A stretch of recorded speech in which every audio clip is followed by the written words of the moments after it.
I think that's the kind of like the secret sauce of creating content. It's not just that you're trying to drive sales, but that you're trying to get other people to talk about what you're talking about or quote you. Welcome to the Entail AI podcast, where we go behind the scenes with top marketing leaders and innovators who are driving growth for their brands. In today's episode, Matthew Holman of Subscription Prescription joins us to discuss content development and how content impacts brand perception. Matthew has held a range of titles in the e-commerce space, such as marketing director, founder, creator, and consultant, to name a few. Let's take a listen to his insights into how content and brand work together. So we want to talk about, using content for branding as well. So do you do any other activities in terms of content besides your podcast? Absolutely, yeah. So I actually started out with the newsletter and social. Our brand is Subscription Prescription, and I'm the subscription doc. I want to make sure I get that clear. But the idea actually was my partner came up with that idea because I was thinking of something like, something kind of cheesy like supercharged subscriptions. But the idea is, you want to be able to diagnose what's working and what's not, and then get the dose you need, the medicine you need to fix that. So we lean heavily into that kind of like idea of like our logo's like a pill with the word subscription inside of it. But yeah, newsletter, social, and we're going to be launching a community here soon too. Okay. And how long have you been doing the newsletter for? About, I'd say a year and a half, close to 2 years now. How do you measure the impact of that? Like how often do you, if you could just share some stories about it, like how it works and your experience with that? Yeah, it's one of those funny things where when you start some of that content and people talk about building inbound, you imagine that you just get people coming in all day long trying to buy something from you. And it's been a little bit more indirect than that. It's more like when I have conversations with somebody, they tell me, hey, I've been subscribed to your newsletter for 6 months and I love it. And so there's this unseen force happening where there's thousands of people out there, tens of thousands of people that see my content, that appreciate my content, that hopefully are getting insight out of my content, but that I would never know about. Now, out of that group, I now have an audience that I can be a little bit more direct when I market to different products or services or things that I'm trying to make happen. So for example, just recently when I launched 2 kind of mini mastermind groups as a way to beta the new community that we're going to build. And so I already had an audience of people I could ask for if they wanted to participate. And it's easy to see on a newsletter who's opening and who's reading and who's clicking things. So that's actually how a lot of the ways that I do it is either segmenting by that to do a more direct outreach. But it is kind of funny because it's a little bit more indirect than even I would have thought. Podcast the same way. I meet somebody and they'll say, oh yeah, I listen to your podcast, because it's hard to see visibility on who's actually downloading and listening to them. But there's a lot of activity going on. It's just not always very clear to see, somebody's bought something, for example. Yeah. So I guess that's why we refer to it more as a brand move rather than, like a performance move. So because you're kind of like publishing content through different channels. And it's not always measurable, like with paid activities where, I published a video here and then I got like 10 subscribers or 10 sales out of it. And so can you tell a little bit about how, like the process that you went through to build that, like to gather those followers and how long it takes? And I guess in the beginning, it takes time before you build an audience, right? It definitely does. And what it all started was, I was working at QPilot as marketing, and QPilot's a subscription platform. And my partner and I there, we had the typical like newsletter, like every, SaaS company does. And we kind of felt a little dissatisfied with the voice and like feeling like nobody was really listening. Like, why would you care if you weren't on QPilot? Why would you subscribe to our newsletter? And so that's actually kind of how Subscription Prescription was born, was we wanted to create something that was a little bit more universal. And we also thought it'd be a great marketing play because people would come in, would trust us, and then want to try our software, right? What we found was that a lot of people really wanted that content, but they weren't interested in switching platforms. They were just trying to figure out how to do better incrementally on their subscription program.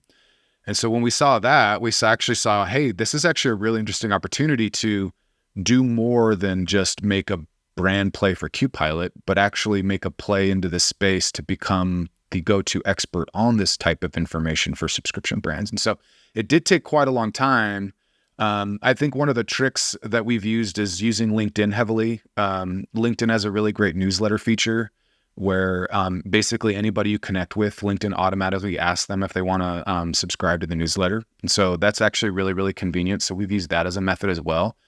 And then the kind of the grind on social is with LinkedIn, I have a decent following. And if I post something that goes viral, it's actually generally not subscription related. It's something like fun that happened or interesting that happened, in personal life or something else locally.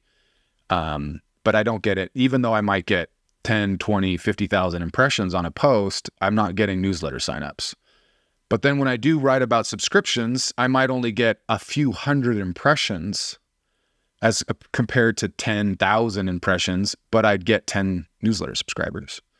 And so that's kind of where, like, I think sometimes we lose sight of like creating content. Is it about eyeballs or is it about the right eyeballs? And Twitter has been really interesting for that too, is we started building an audience heavily on Twitter a year ago, like really trying to go active there. And it's took a little over a year to get to 1,000 followers on Twitter. And so I have about 1/10 the audience on Twitter that I have on LinkedIn. But Twitter also drives me customers, like people that want to hire me, work with me, subscribe, see the podcast. And so it's just an interesting because the audience there is very strong, like very heavy in the e-commerce side of things, as opposed to LinkedIn, which is Twitter's broad for everybody, or X or whatever you want to call it. But there's a really strong community there. So again, it's interesting about like understanding the audience of what you're doing. Like as an example, I've been thinking really a lot about whether I should do Instagram versus YouTube, and everybody says YouTube. But there's a part of me that knows that like there's 1 million clothing brands that are on Instagram. There's 1 million supplement brands that are trying to sell on Instagram. Like the founders are on Instagram trying to build their brands. And so, maybe I need to figure out some good experiments to kind of figure that out. But yeah, it takes time, and it's about figuring out like which audience and how to speak to them and how to write to them. And just, it's a grind though. It's a grind trying to get subscribers and build up the audience. Yeah, well, marketing is always a grind. It's always about experimenting quite a lot. I can tell you, like in organic and in SEO, we often say that intent is 85% of conversion. If you target the right keyword, if you get traffic on the right keyword, you're much more likely to convert rather than some random keyword. And it has to do a lot with what you said. Like you share a personal story on LinkedIn and you get to 15,000 impressions, compared to 100 impressions that can get you 10 subscribers because you get the right intent. And that's also interesting because we can't try to reflect the SEO logic on social media as well, because it is about the topic.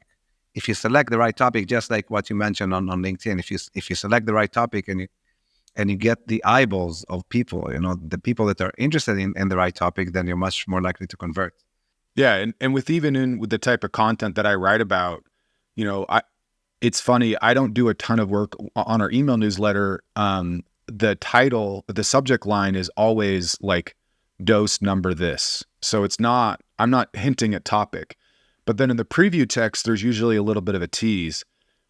So we're not doing a lot of tracking on that side to see like what content is driving more clicks and engagement, because it's fairly like consistent, because we're not doing a ton to advertise it. But when I do a social post and I talk about product page design, like tips for converting more subscribers, that content performs really, really well. When I talk about like tricks to use to retain customers longer, that does really, really well. And then after that, it's like everything else. And so it's interesting to like try to find out what content people are going to pay more attention to, even if the content isn't necessary. Like I'm trying to get them into the door. So like I'm putting out different pieces to get somebody who maybe hasn't interacted with me to come in and signal that they care about that topic, even though the way you color the widget on your product page is actually not that critical to your subscription program. But when I talk about it, you want to learn more. And now let me show you more about best practices and what you can actually do with your subscription program. So it's like getting them in the door to showing them more about what's going on is really important too. And then also I think understanding how people consume that. We have a lot of people that just save stuff, and then when they go to work on subscriptions, that's when they go back and they read through the issues that are relevant to that, or they're listening to the podcast episodes that are relevant to that, because it's time to work on subscriptions, because there's just so many other aspects of their business they're doing on a day-to-day basis. And I think it also has to do with whether you're an e-commerce or a B2C brand as opposed to a B2B brand, especially if you're quite specific. I mean, if you're a B2C brand and you're selling a product that can be consumed by mass market, almost by anyone, then large numbers, even if you don't have necessarily the exact intent, large numbers can still, like move the needle. But if you're doing B2B, They can, but I mean, one of the things, like an example I like using to kind of counter that idea is within the supplement space. And so, like, say protein powder, for example.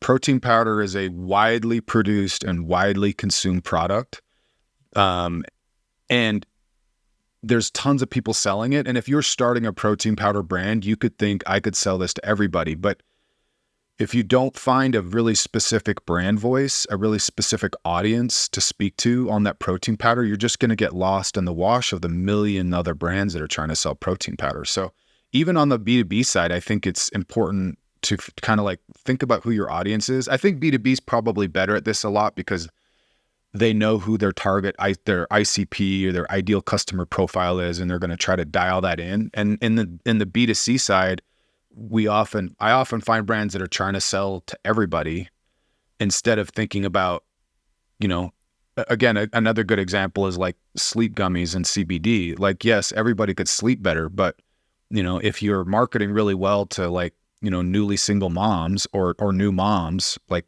sell hard there. You can always expand the audience after the fact through segmenting. But if you start to find people that are resonating with your message and what you're trying to sell, like you gotta double down on it and try to own that segment as much as you can.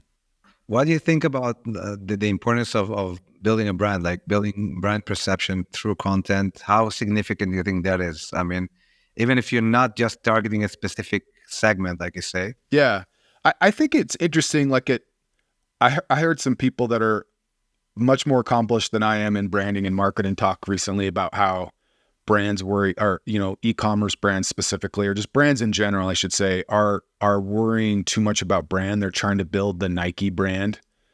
I think that there's a difference between when you're under 20, 30, maybe even 50 million in revenue. Brand is not like it's not necessarily a competitive advantage. Like, it's not a moat that you need to defend like Nike. Like, they've built this over years, Disney, Apple. It's really more about like finding fun or interesting ways to connect with your audience. So like if you're selling like coffee, right? And you're selling to like a brand that I think is pretty fun is Goth Rider Coffee. So they lean heavily into like skulls and black and, very much the Gothic motif. And so I think that actually gives them like leverage within how they create content on social and articles.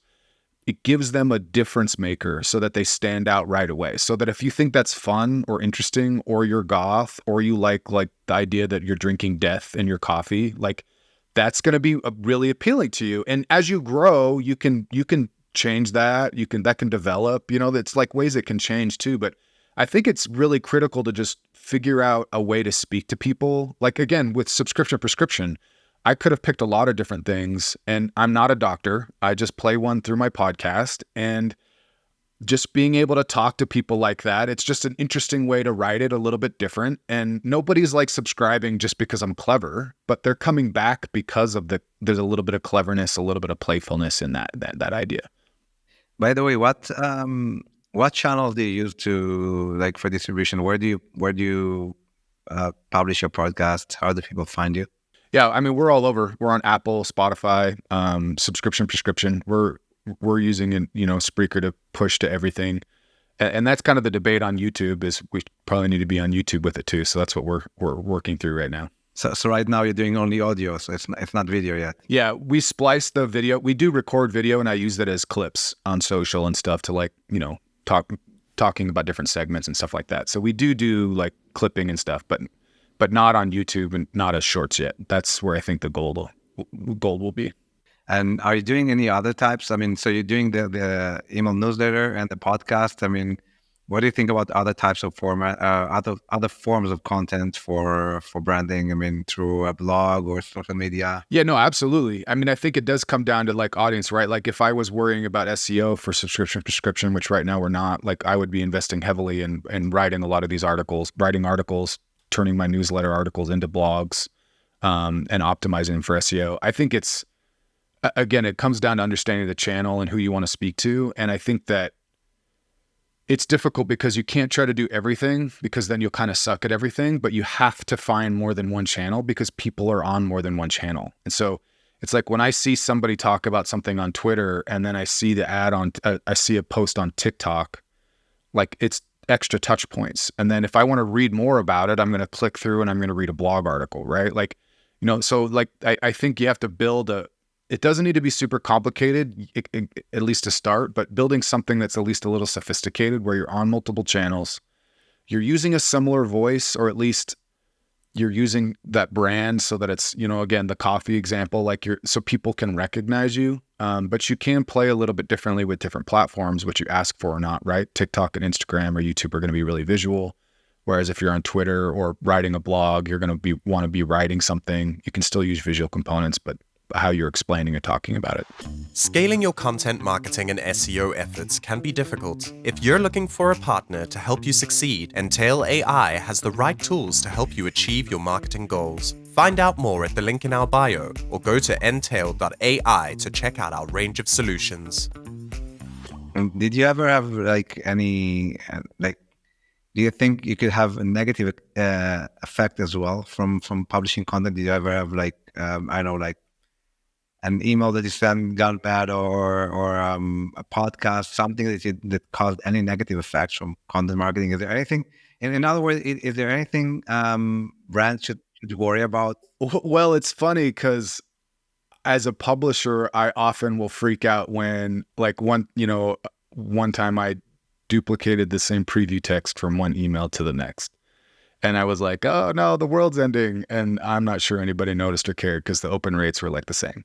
The funny thing about like, say, posting on social, for example, if you create a horrible post that like nobody likes, nobody's going to see it because the platforms won't serve it up to anybody. So I think that the danger would only be like alienating your audience. Say like if you're very like if you were say you were a conservative in some of your ads, like, and you're speaking to a conservative audience, and then you suddenly went very, very liberal with something. I think that potentially could be damaging, but other than just outright alienating people that like you, I don't think there's mistakes you can make because most of the failures, nobody's going to see, and then you can learn something from them and try again. And sometimes the failures actually can do really, really well for you where this feels a little cheesy to me, so I don't like doing it, but some people will intentionally misspell words in like a LinkedIn post because people can't help themselves hopping on the comments to correct this misspelled word or like the grammar error.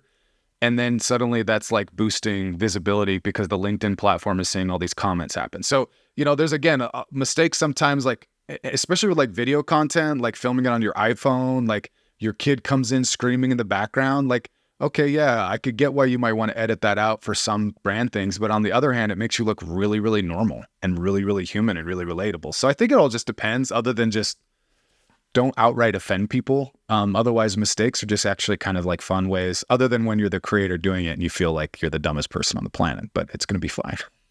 Yeah, well, worst case, you say you're just going to get no exposure. So it's going to go into that like abyss of content that nobody ever watches, but it's not a big deal. Okay. Are there any other like small hacks that just like this misspelling, like spelling mistakes you can do on a post to get more comments? I think some of the mistake is sometimes we try to think, like for me, I fall in this trap is thinking through the fancy, really complicated, out of the box thinking that lots of people do.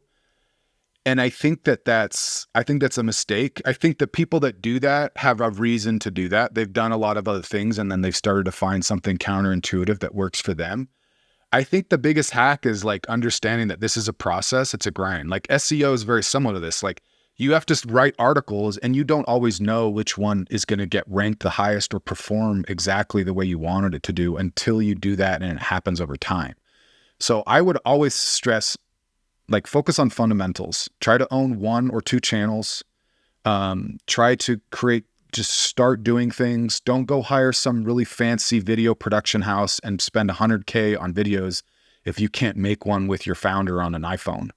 So it's like, get going. Like, if you're worrying about SEO, start writing and start publishing and go looking for feedback from other SEO people, right? And then talk to professionals and look at what you can automate, right? So for me, it's just like, get going, and then you can build an automation. You can build in the processes. So that's kind of like my biggest thing. And there's so many different like individual tips or tricks or hacks, but a lot of them change. Like, for example, on Twitter, when I first started, threads were huge when you would write a tweet within a tweet within a tweet.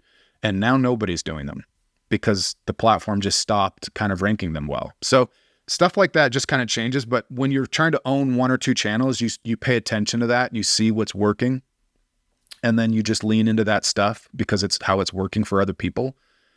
So I'd say, like, yeah, for the most part, don't try to reinvent the wheel. It's about consistency. It's about showing up. And then it's about learning from what you're doing, learning from the mistakes, good and bad, and then just keep going back to the drawing board over and over again. Do you also communicate quite a lot? I mean, do you answer comments, or do you go and comment on other people's content? Is it an important part of your content marketing?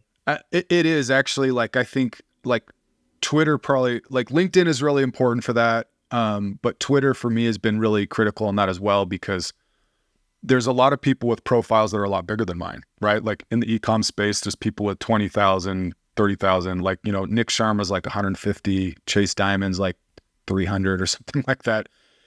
And so when they post a question that's related to something I can answer or like to interact with, a lot of times that comment might get me more eyeballs than my own post will, right? And so, and the dream scenario is when somebody else talks about you. I think that's the kind of like the secret sauce of creating content. It's not just that you're trying to drive sales, but that you're trying to get other people to talk about what you're talking about or quote you. And so, like, same thing from a brand perspective. If I'm creating like all this UG content, like around like my protein powder, if I can get somebody to talk about how much they like it that had nothing to do with me, like, that's gold.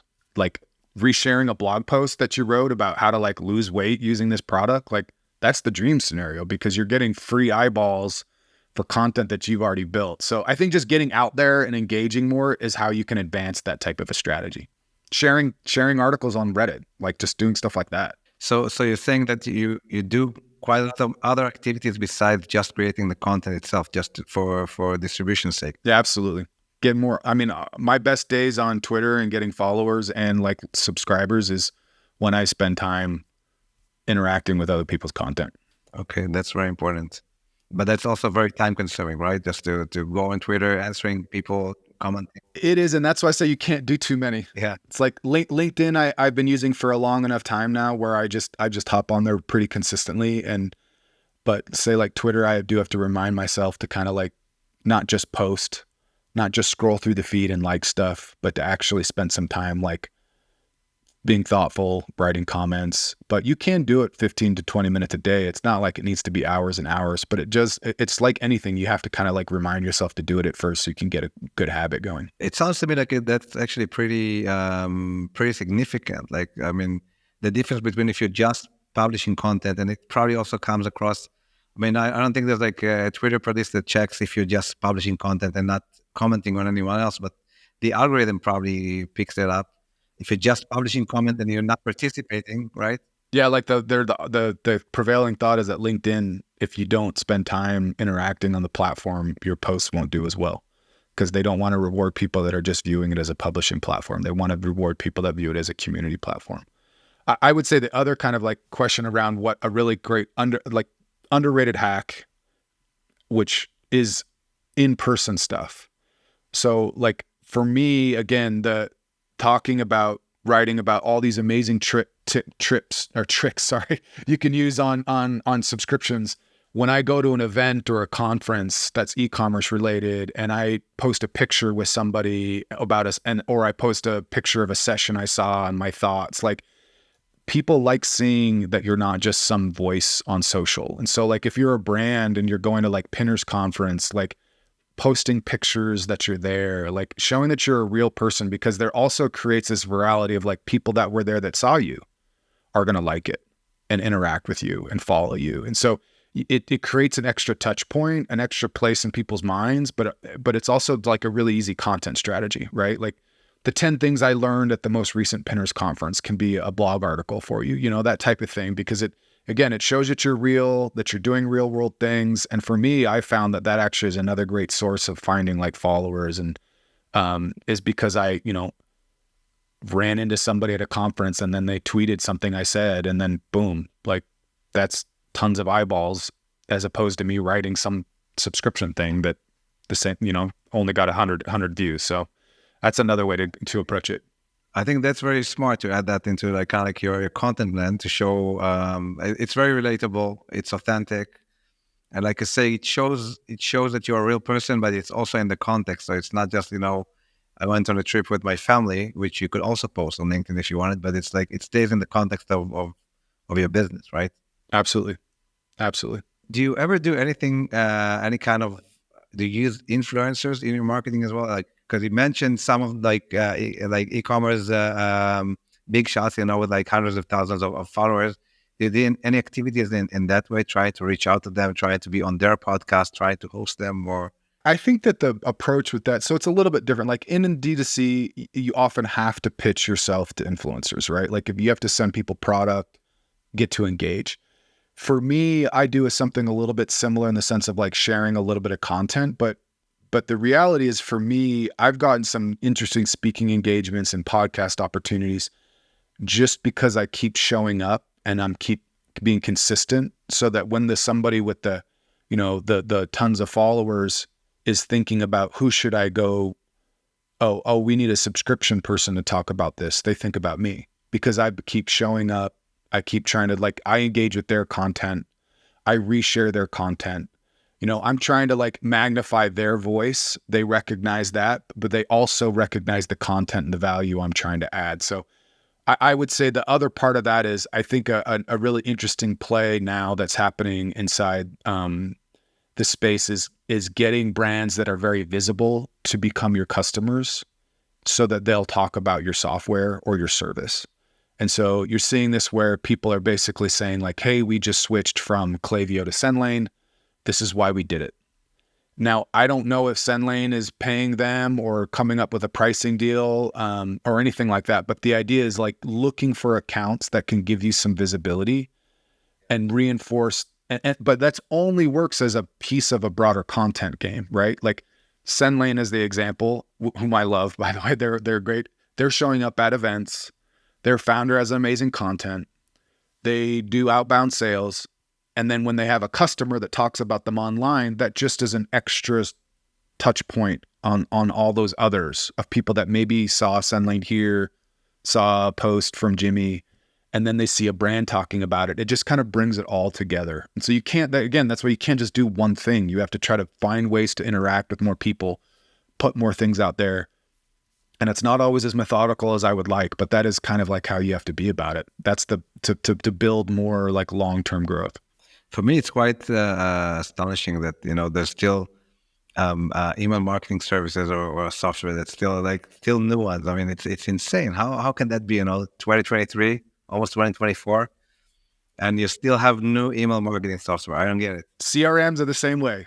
New CRMs popping up all the time, trying to do all the things, going after HubSpot or whoever else. But maybe they just come up with new features or new improvements that the old software, you know, find difficult to implement. I don't know what the reason is. And well, from a brand perspective, I think if you can find an enemy or a villain, you can do really well with it. Like SendLane has targeted Klaviyo for people that are frustrated with some of their pricing and how they don't unify the database from an email and SMS standpoint. You know, Skio is a subscription app. Their entire initial SEO strategy was just anti-recharge. Like, this is how you switch off recharge. This is how Skio works better than recharge. This sucks on recharge. Like, and their whole like app page is just all like, you're on recharge and you don't like it, come to us. And so like, there's an interesting way of doing that. a friend of mine is they're going after NetSuite. Like, not for everybody, but within a certain size, NetSuite's a bad choice. So they've made an enemy of that. So there's like a storytelling tactic in that. I do get a little jealous of it because I'm not sure who my enemy would be with subscription prescription, other than just maybe not having enough time. Maybe there's some gremlin out there who's messing with your subscription program, but that is a branding play. I think when you're going into a space where there's all these other established solutions and trying to find something that's not working, or maybe that's underserved or undervalued. And do you think, by the way, I mean, we're almost toward the end, almost out of time. Just wanted to hear your thoughts about kind of like the future, because you are podcasting, and we do see a lot of businesses that would like to start podcasts, but I think it's also quite difficult for them to be consistent, like you say, to keep on doing that, to keep on showing up.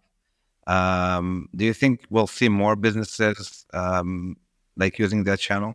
I think so. I think one of the ways that it's changing is there's still classic podcasts where it's all audio, but we're seeing a ton of people now lean more into video, especially with like TikTok.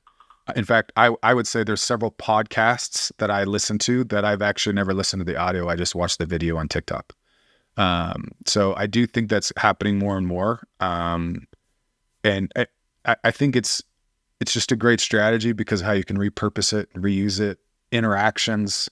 You can interview your potential customers, you can interview your ideal customers, you can interview partners. It's like email. People keep hinting that email might be dead. It's just as strong, if not stronger than ever. And podcasting, I think, is in that same camp. It's in many ways is just kind of getting going. It's been super interesting for me. I don't know if there's anything else you'd like to mention. I mean, I've basically covered everything I wanted to ask. I would just say, like, from a brand perspective, like, I would like to see more companies have a little more fun with it. As an example, within subscriptions, you've probably all seen like a product page where it says subscribe and save. I would just love to see brands lean into the brand a little bit more. And it's not subscribe and save. It's join the goth club, for like that goth coffee example. It's just leaning into something that's a little bit more fun or a little more irreverent, depending on what your brand is. If it's fun, irreverent, or classy, upscale, like lean into that a little bit more in your messaging. Like, have some fun with it, because I think people will respond to it in a positive way. By the way, just one more thing I forgot to ask about. I mean, because AI is like super trending, and and then there's like every day a new thing with ChatGPT. Now, I don't know if you've seen it. Like ChatGPT now searches on Bing. Do you see that? And generates images, and you can also create this kind of like agents that turn you.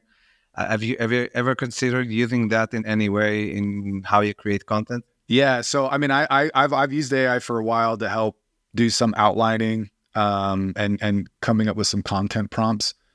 I would say my ideal thing that I'd like to figure out the next few months is actually training my own GPT to be like a little mini subscription auditor, so that it can come in and ask you questions about your program and then spit back out like, places that you could improve or start to work on. And then content-wise, I love it as like there's some really cool clipping softwares. They're not quite there where I need them to be yet, but like say like Opus Clips, like it's really easy to like, it finds some different segments and adds the text and stuff for you. So yeah, there's a lot of really interesting ways. I think you have to view them more as process tools, at least at this point, than just the originator of the idea. Other than if like prompts, I really like them for prompts, but otherwise, nobody knows it better than you. So keep creating the content for yourself. I would maybe train my personal GPT, like I think for the company, I mean, maybe for like sales goals. So it can kind of like pick up on all the, when there's an objection and you answer it and you explain, you kind of like learn all of these like different scenarios that and all of these different questions that you answer. Because often even on these calls, there's like many like very interesting questions and interesting interactions that if you could teach GPT that, so that it could answer on your behalf also later, because these things tend to repeat as well. This could be very interesting. Absolutely. Yeah. And I think finding opportunities, right? Like, call it machine learning, call it AI. I think there's still a lot that's really, really positive, and you should be using them as a tool, like 100%. Cool. So yeah, thank you very much again for joining. Hope we can do it again sometime. Of course. Thanks, Tom. Absolutely. Thank you for listening to the Entail AI podcast. Join us next time for another masterclass when we sit down with a marketing luminary to reveal their path to success.